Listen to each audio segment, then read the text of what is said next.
So this routine is not one that is 100% how I would choose to do it if I had all the time in the world, all day, every day to make this schedule. This routine is a byproduct of my choice to make my fitness, number one, a priority, and number two, fit around the rest of my life. I start by getting up at 4 in the morning, and I've done my prep work the night before, so I just get up and go straight to the gym. Today is chest and triceps, and I always start with a short ab circuit, so I'm hitting that core every day that I lift. Today, my two key lifts are bench press and weighted dips.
Okay, so I just finished up my chest and tricep workout at the gym. It's 5:50 in the morning now, and I've gotten down to the park where I'm going to do my run. And I only filmed the two key lifts that I do on my chest and tricep day. There were 3 other exercises that I did, just kind of low weight, higher rep stuff, because I have spent months and months just building my strength, and I plateaued pretty heavily doing that, and so I've changed it up.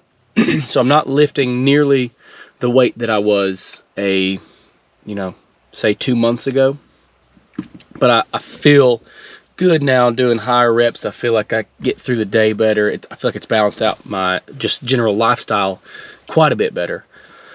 I've taken down the amount that I'm running per day a little bit. I went through a real dip for probably the past 2 weeks where everything felt like a struggle, and I just had to listen to my body and back off a little bit. I kept the schedule, I kept the consistency, I continued to work out, but I had to kind of reel it in just a little bit. And I feel like I'm starting this week in particular in a much better place than I have been.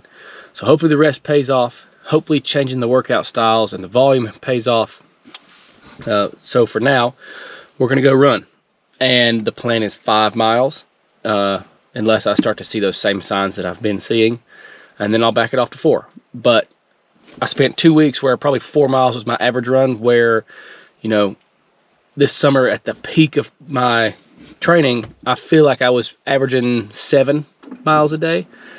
7 miles a day, lifting low reps, highest weight that I can handle, worked wonders for me. And then once it just kind of plateaued, I fell off a cliff. And so that's what I'm trying to avoid, building back up. I had a plan this year to do a 50K, and just based off of how this summer's training has gone, number one, and number two, the availability to do long runs. not necessarily my fitness level. I'm not at the fitness level to do long runs, but I was doing 20s, 22s last year in preparation for my marathon. I just don't think I have a slot in my week to do a 3-hour, 4-hour run. So I'm not going to go to a 50K unprepared. So I don't think this is the year for that. However, if you've been following along, me and a couple friends have been doing the No Need for Speed podcast, where I'm usually in the middle of cooking dinner and prepping lunches and food for the next day for myself, my wife, and my kids. So there's all kinds of noise on my microphone, but there's good information in there, especially for beginners. You know, we're not experts. We're people who enjoy this, and we've had some people reach out to us to kind of help them get started, because no matter what level we're at now, we have gotten started. We got through that initial phase, and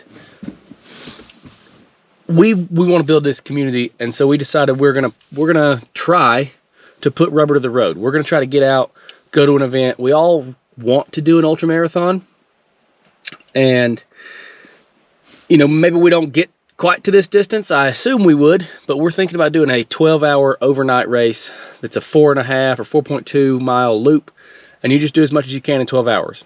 And you know, I think our goal would be to do more than a marathon, so that we've crossed off that we did an ultra. But we'll see. You know, that's a month or so away. I haven't signed up for any races this summer. It's been a struggle this summer, as you could tell. You know, if you have been following this YouTube channel, you know that I have posted one video this whole summer, whereas last year I did, I don't know, 15. And it's something I want to get back into. I'm still here. I'm still going. Find me at Joe Runs and Stuff on Instagram and get connected. But for now, let's go knock out this morning's run.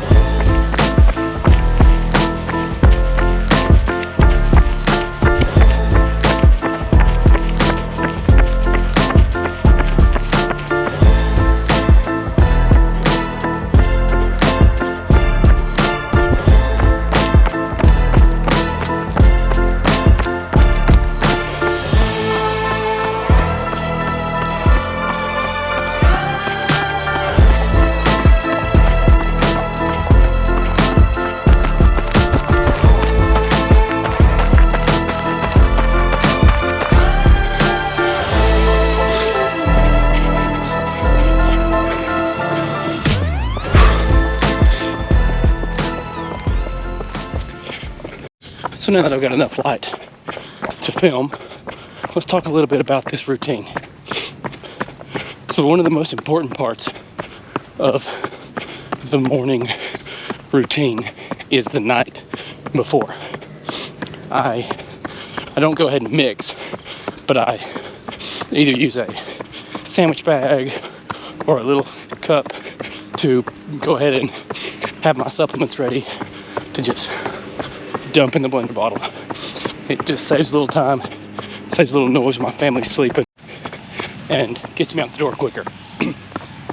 I also prepare my lunch for the next day at work, and I make my breakfast that I eat when I first get to work.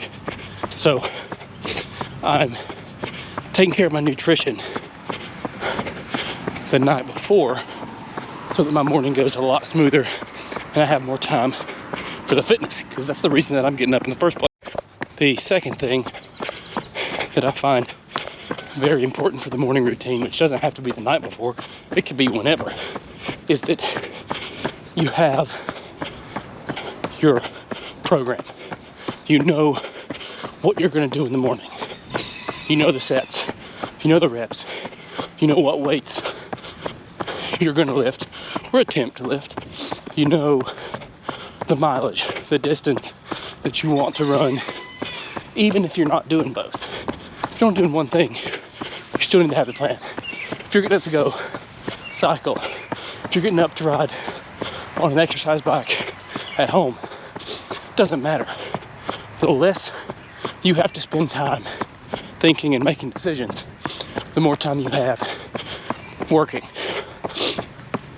And what's the point in sacrificing sleep, sacrificing your morning, if you're going to spend the whole time thinking and walking around and wondering what to do next?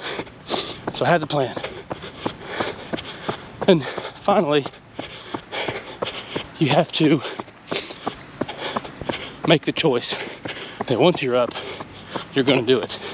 Because if you start getting up earlier, it's gonna take a while to get used to it. And you're gonna have to make yourself stay with it. Because it's not easy when you first start it. Some of your days might be creating that habit. You might feel like you're not getting anything out of it, but you gotta stick with it. Hold yourself accountable to do that. I didn't decide to pick it up at 4 a.m. one night and crush it from there on. It's a process. I started by waking up at 6, then it was 5:30, then it was 5, then it was 4:30, and then it was 4, and it was not a day at a time. That was like a couple months block every time. And now that I've been doing it, I'm used to it. And even being used to it doesn't make it easy. But I have that muscle memory. I know that I can do it. There's 5. So this run is done. Felt good. Like I said earlier, all the rest, I think, has paid off. But I'm ready to get back in a routine where I feel like I'm taking care of myself, not making myself suffer, struggle, and actually wither away rather than thrive. So that's the goal. And that's my routine. You know, I get ready the night before. I have the plan made. I get up early. I go to the gym and knock it out. I leave the gym, come down to the park, run my miles, and then go to work, eat that breakfast that I've prepared, and then I work. Eat my lunch at work. And then I come home and I don't have any fitness or any other stuff to do other than have family time. And that family time is the reason I choose the mornings. I don't care when you choose. I don't care how you structure it. Just make sure you're taking care of your fitness, but make sure you're taking care of everything else in your life too. It may not be the most important. It is very important, but it's not more important than your family. So make sure you're not sacrificing too much,